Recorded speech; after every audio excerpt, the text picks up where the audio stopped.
Close your eyes for a moment and imagine a time when humanity could eavesdrop on the whispers of the universe, unraveling secrets hidden for billions of years. This isn't the stuff of science fiction. It's NASA's latest groundbreaking endeavor. Put on your seatbelts as we go on a ride through cosmos exploration like never before. You won't want to miss this. Moving at a blistering speed of 186,000 miles per second in the vacuum of space, light is the fastest thing we know in our universe. But here's where the plot thickens. Space is massive and possibly limitless. This makes light take a while to move from distant objects to Earth. Here's something that will blow your mind. When you look at something far away in space, you don't see the present, rather the past. Take the light from the North Star, for instance. It takes 320 years to reach our planet. That said, whenever you look at that star, you're seeing what it looked like 320 years ago. Scary, right? The crazy part is that the universe is always telling us its history. Every second, it speaks to what happened long ago through the long-length radio waves that are everywhere. They tell us about how the first stars were made, how black holes were formed, and so much more. Alas, there is a problem. Thanks to the noisy radio signals, a consequence of civilization, and our atmosphere itself, we can't understand these signals. But what's science without a challenge? Last year, the James Webb Space Telescope marked a significant milestone in space exploration by capturing stunning images of the universe, but it's still far from perfect. Its capabilities are still restricted when it comes to picking up signals from the distant past. This problem created the thirst for building massive radio space telescopes powerful enough to go further back in time and pick up signals emitted from the first hydrogen atoms. But dreaming of a giant radio telescope is much harder than building one. We can't help but remember how one of Earth's largest telescopes collapsed in 2020 thanks to a snap in its supporting cables. Yup, in space exploration, there's no margin for error. The slightest mishap can be the end of a billion-dollar project and the hopes of humanity. The first challenge in making a colossal radio telescope is creating a massive collecting area. While that is undoubtedly harder than it sounds, the universe has given us a golden opportunity on a silver platter: the moon's naturally formed craters. Before we go into the juicy details of NASA's big plans, do you know the greatest flaw of the Big Bang? A lot of hydrogen gas filled the universe back then, blocking the light from these early cosmic objects. Astronomers believe that to understand the universe's origin, we need to listen for faint radio waves coming from hydrogen atoms of that time. But the problem is, we can't do this from Earth because of the interference from our electronic devices and the ionosphere, an atmospheric layer that reflects radio signals. To solve this, the idea is to put a radio telescope on the moon's dark side, which always faces away from Earth. From there, we can avoid interference and study things effectively. NASA scientists are already planning the construction of a radio telescope on the far side of the moon, using one of its craters as a natural bowl for the telescope's dish. Guys, this is big news for space exploration.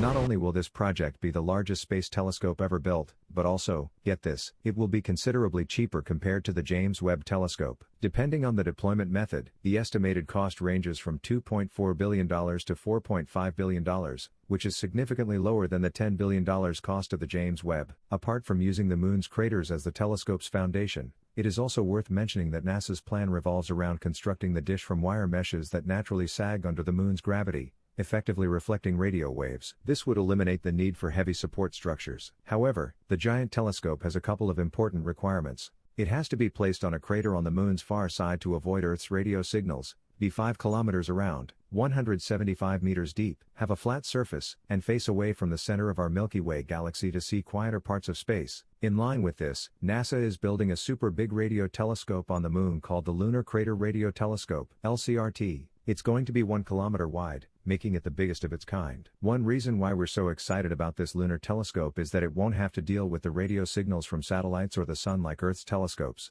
This means it would be able to explore more wavelengths in space that we haven't studied yet. But wait, there's more.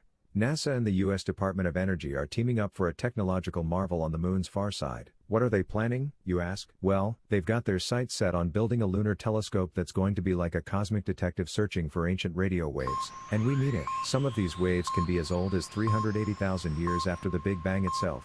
The opportunities are endless. If everything goes as planned, they will be a step closer to unraveling the secrets of the universe. Guys, the Big Bang is when everything began.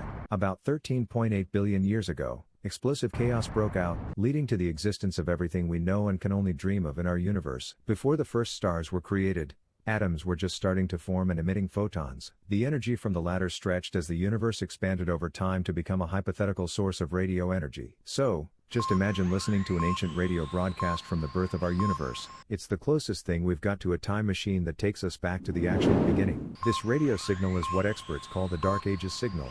You're probably wondering why NASA is working on two big projects right now instead of focusing its energy on one of them, aren't you? The reason is simple. NASA is being meticulous. Instead of putting all their eggs in one basket by making huge investments in a large radio telescope on the moon, they decided to team up with the U.S. Department of Energy to send a small instrument called the LUC-NITE, which stands for the Lunar Surface Electromagnetics Experiment, NITE, to the moon. A robotic lander would make contact with the lunar surface and set up the specialized telescope, equipped with 4 antennas, each stretching 3 meters in length, crafted by the experts at the Lawrence Berkeley National Laboratory. Its primary objective? To unfurl these antennas and diligently scan for the elusive radio waves originating from the Dark Ages signal. This ambitious endeavor is slated for launch in 2025 and is part of NASA's Commercial Lunar Payload Services Initiative, which seeks to engage private companies in expanding lunar spaceflight contracts. While the instrument will be able to handle and measure radio waves from the dark ages of cosmic space in its 2-year-long mission, can you guess what its main goal truly is? Yep, you guessed it. NASA wants to prove a radio telescope can survive the crazy conditions on the far side of the moon, where temperatures can swing from an unbelievably hot 250 degrees Fahrenheit to a frosty 280 degrees Fahrenheit. Should the LUC-NITE survive it, NASA could build on the device and make it the foundation for more elaborate moon telescopes in the future. Are you curious about why it is so important for future telescopes to be on the far side of the moon though? Well, it's pretty simple. The telescope needs to be placed in an incredibly isolated area to prevent noise and interference from other radio sources. You see, the moon and Earth are tidally locked, which means that the moon rotates around its axis with the same velocity as it does around the Earth. And that, guys, is why we always see the same side of the moon. The other side we can't see, which is the lunar far side, is protected from radio interference by the moon's mass. That said, the far side of the moon is a truly difficult place to operate. Given the harsh temperature swings we talked about, the LUC-NITE telescope must be able to generate enough power to keep running in them. Additionally, communication between Earth and the far side of the moon is slower than a snail. You probably wouldn't believe this, but astronomers on Earth would have to wait up to 40 days to receive the first signal back from the probe. Have you ever wondered why only one robotic rover has landed on the moon in the last 50 years, while 6 went to Mars, which is 100 times farther away?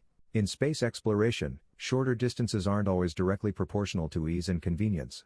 The moon may be easier to reach than Mars, but everything else is more challenging, and don't even get us started about the radiation. In a nutshell, there are so many things to be excited about regarding the LUC-NITE telescope. Far from being a standard radio telescope, this technological marvel would be able to pick up radio signals in a similar frequency band, just like a trusty FM radio. Like a radio tuner, there is a spectrometer at the heart of the telescope, which can separate radio waves and turn signals into spectra. The universe is calling out, and we can't wait to hear the tales it has in store for us. What are your thoughts on NASA's ambitious lunar construction plan? Are you excited about the future of lunar exploration? Let us know in the comment section below.